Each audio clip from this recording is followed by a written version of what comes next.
যদি আপনি আপনার মোবাইলে ইমো ব্যবহার করেন, তাহলে এক্ষুনি আপনাকে একটা সেটিং জেনে নিতে হবে।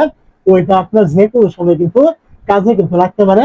তো সেটিংটা পাওয়ার জন্য আপনি কি করবেন, প্রথমে চলে আসবেন, ইমো রয়েছে এখানে, এই জায়গায় চলে আসার পরে এখান থেকে আপনি যার যার সাথে আপনি চ্যাট করছেন আপনি কি করবেন, ওই যে কোনো একটা নামের উপরে ক্লিক করবেন। যেমন ধরেন আমি এই নামের উপরে ক্লিক করলাম। তো নামের উপরে ক্লিক করার পর এখান থেকে আপনি উপরে দেখবেন একটা থ্রি ডট পয়েন্ট রয়েছে এরকম ছোট্ট করে, আপনি কি করবেন এই পয়েন্টে একটা ক্লিক করবেন। এইখানে ক্লিক করার পর এখান থেকে দেখবেন প্রাইভেসি সেট নামে একটা অপশন, এখানে ক্লিক করবেন।